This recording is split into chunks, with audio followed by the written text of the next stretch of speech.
Hello students, in last video we had discussed about class 8 history chapter 3 ruling over countryside। हमने कुछ topic discuss कर लिया था Munro system तक। आइए आज यहाँ से नया टॉपिक स्टार्ट करते हैं और इस चैप्टर को कंप्लीट करते हैं। Crops for Europe. The British also realised that the countryside could only yield revenue, it could also grow the crops that Europe required. और ब्रिटिश ने डिसाइड किया कि भारत में सिर्फ वही क्रॉप्स ग्रो होंगी जिसका यूरोप में रिक्वायर्ड होगा, ज़रूरत होगी। By the late 18th century the company was trying to is best to expand the cultivation of opium and indigo. और 18th सेंचुरी तक कंपनी ने बहुत ही अच्छे से ट्राई किया, मतलब अपना काफ़ी बेस्ट दे के ट्राई किया कि इंडिया में इंडिगो कल्टिवेट होना स्टार्ट हो जाए।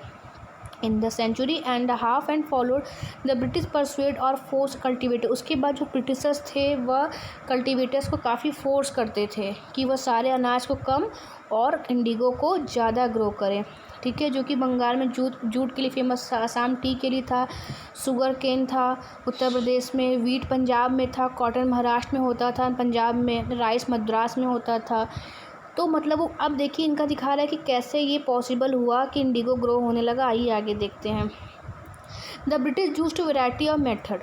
ब्रिटिश ने बहुत सारे मेथड का यूज़ किया क्रॉप्स के कल्टीवेशन को ग्रो करने के लिए, जो कि उनको ज़रूरत थी। आइए देखते हैं कि सबसे ज़रूरत उनको किस चीज़ की थी।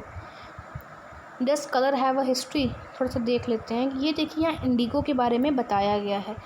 ठीक है, 5 और 6 जो 2 इमेजेस दिए हुए हैं कॉटन प्रिंट के। The image of the left figure 5 जो दिया हुआ है ये shows a Kalamkari print created by weavers of Andhra Pradesh in India. ये आंध्र प्रदेश इंडिया के वीवर जो बुनकर थे उनके द्वारा बनाया गया है। और the right is floral cotton. ये जो राइट साइड में है ये फ्लोरल कॉटन है, मतलब फूलों की डिज़ाइन है। ठीक है, printed design and produce by William Morris a famous poet. कौन बनाया था इसको? एक पोएट थे, उनकी डिज़ाइन की हुई है। And the artist of 19th century Britain. There is one the thing in common. दोनों चीज़ों में एक कॉमन चीज़ें थी, वो क्या थी देखिए।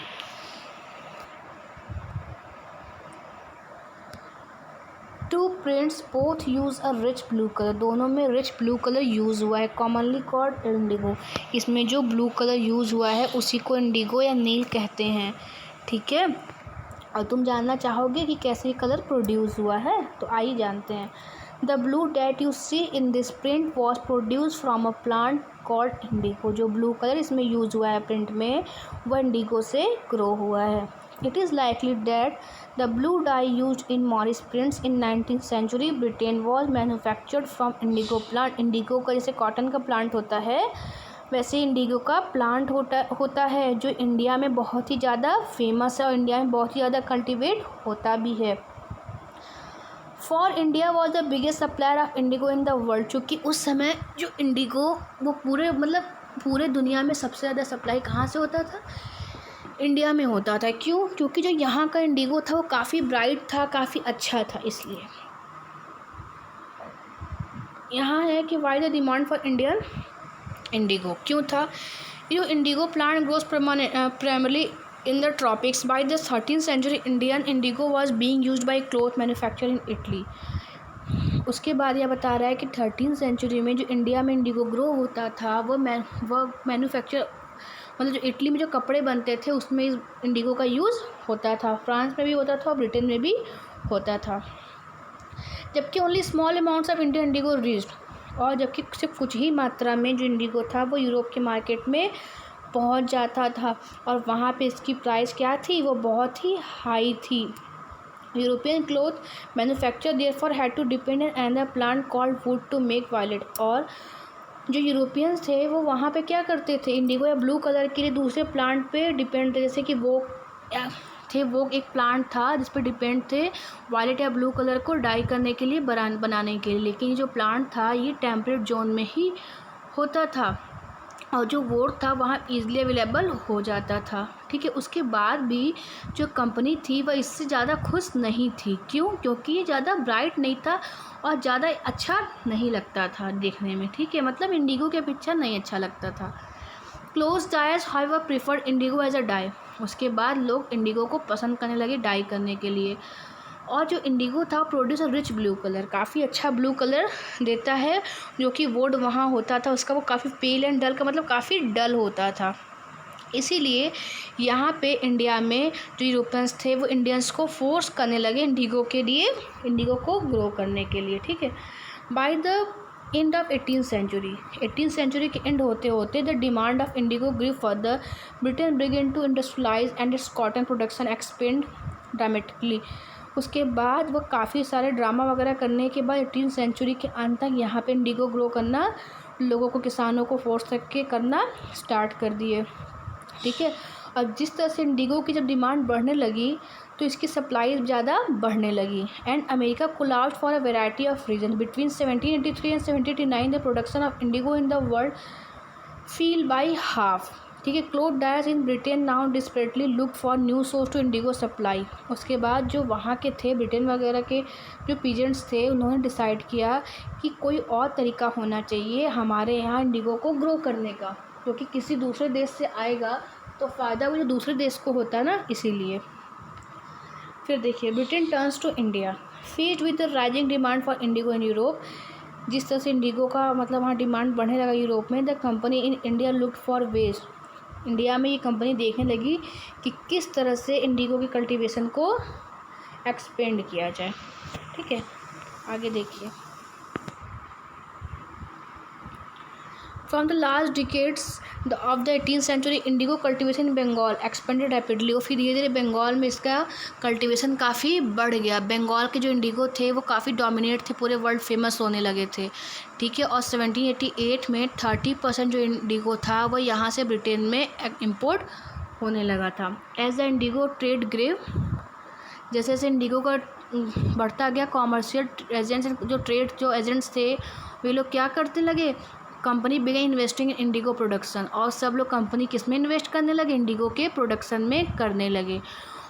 और over the years many company officer left their job. और बहुत सारे ऑफिसर अपने जॉब को छोड़ के क्या करने लगे, इंडिगो के बिजनेस में आ गए। और जिसके पास पैसा नहीं होता था इंडिगो को कल्टीवेशन के लिए, वो उसको पैसा भी देते ताकि ये अपना कल्टीवेशन का काम कर सके। अब देखिए how was indigo cultivated.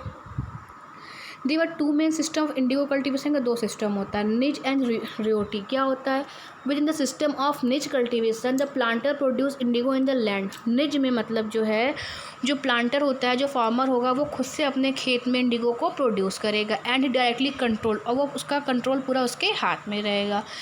He either bought the land और रेंटेड, और या तो कि कोई किसान गरीब है, उसके पास ज़मीन नहीं है, तो वो ज़मीन किराए पे लेके, पैसा लेके ज़मींदार से उस पर इंडिगो ग्रो कर सकता था, ठीक है।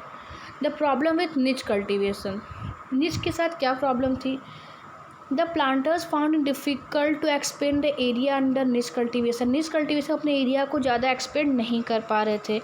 Indigo could be cultivated only in fertile lands, चूँकि जो इंडिगो था वो सिर्फ फर्टाइल लैंड पे, उपजाऊ ज़मीन पे ही हो सकता था।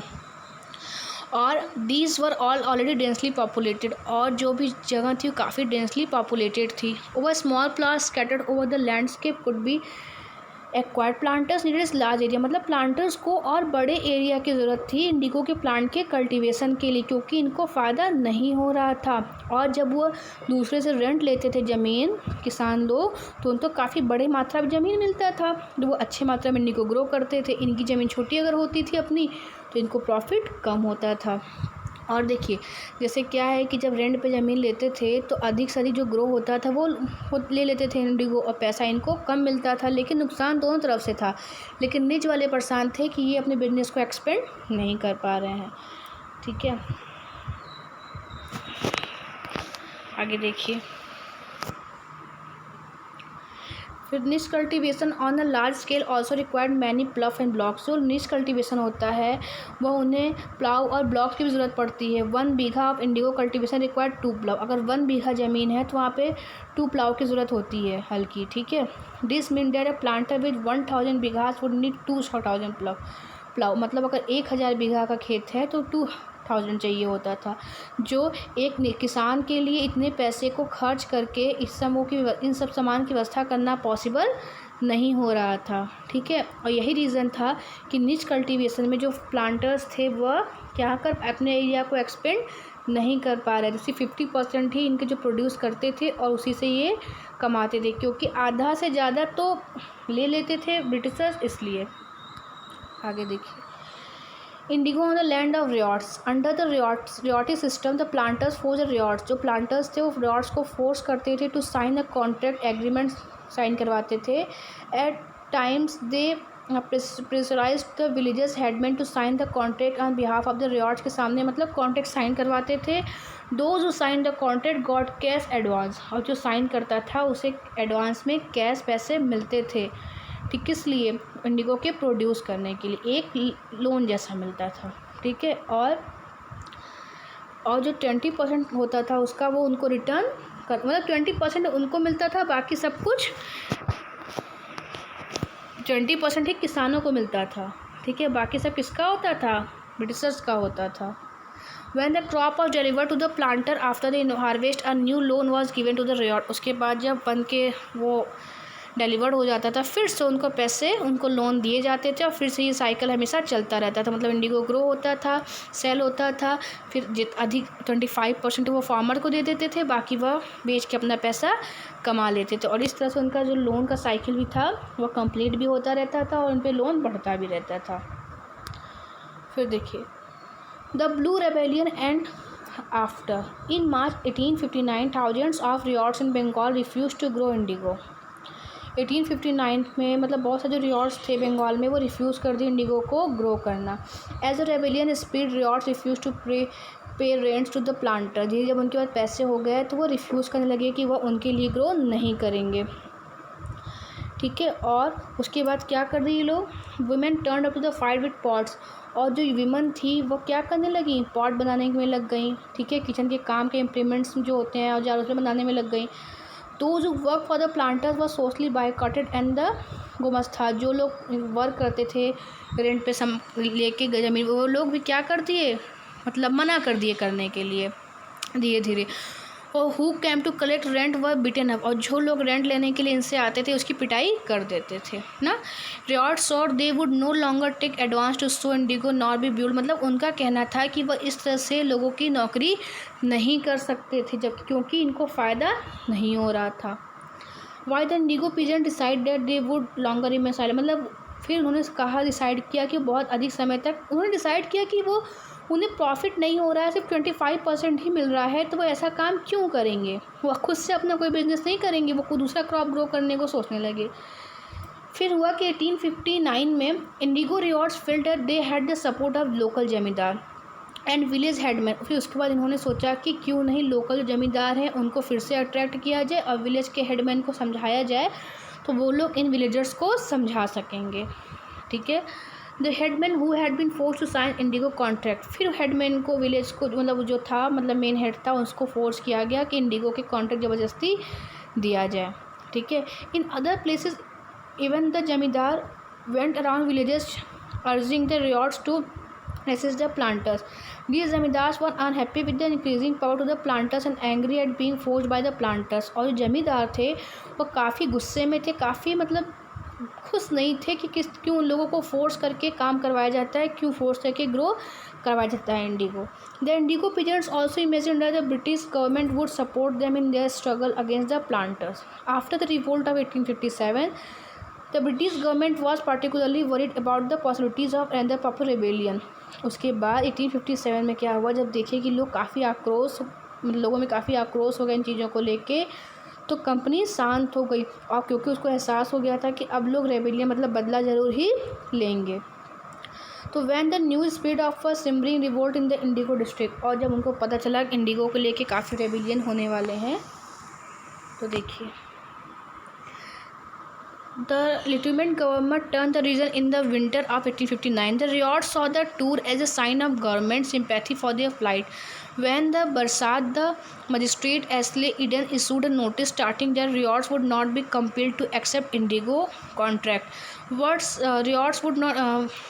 went around to Queen Victoria had declared that indigo need to be sown.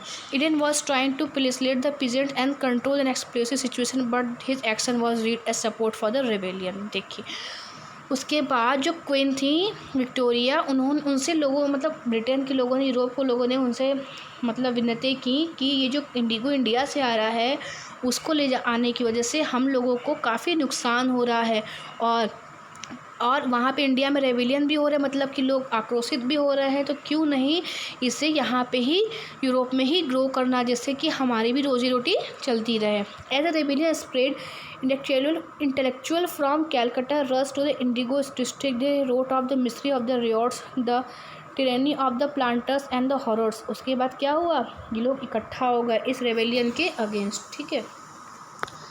Worried by the rebellion, government brought in the military to protect the planters from assault and set up the Indigo Commission to inquire into the system of indigo production. The commission held the planters guilty, the criticized them for the convey method. फिर उसके बाद नए नए जब इन लोगों के officers आने लगे तो उन्होंने एहसास किया कि हाँ, किसी को दबाव में डाल के इंडिगो या कोई भी काम नहीं करना चाहिए, इंडिगो ग्रो नहीं कराना चाहिए। They declared that indigo production was not profitable for ryots. और उन्होंने कहा कि जो रियॉट्स थे, जो जिनको किराए पे ज़मीन मिलता था इंडिगो के लिए, प्रोडक्शन के लिए, उनको काफ़ी प्रॉफिट नहीं हो रहा था। तब कमीशन ने रियॉट से पूछा तो उनके fulfil their existing contract but also told them that they would refuse to produce indigo in future. और उनसे उनके मतलब जो नए कमीशंस के जो लोग थे वे आए और उनकी राय भी उनसे पूछे कि आखिर वो क्या चाहते हैं, उनकी चीज़ें मतलब क्या उनकी इच्छाएं हैं जो पूरी करनी है, ठीक है, उनसे पूछा गया। बस बेटा, तो ये चैप्टर यहीं पे कंप्लीट हो जाता है, ठीक है। मतलब कहने का है कि उन लोगों से पूछा गया कि उनकी क्या इच्छाएं हैं, वो इच्छाएं कैसी होंगी, और उनसे ये भी कहा गया कि ठीक है, अगर वो इंडिगो ग्रो नहीं करेंगे तो किसी दूसरे देश के लिए भी वो इंडिगो ग्रो नहीं करेंगे, ठीक। तो इस तरह से ये चैप्टर आपका यहाँ पे कंप्लीट हुआ। Okay, thank you.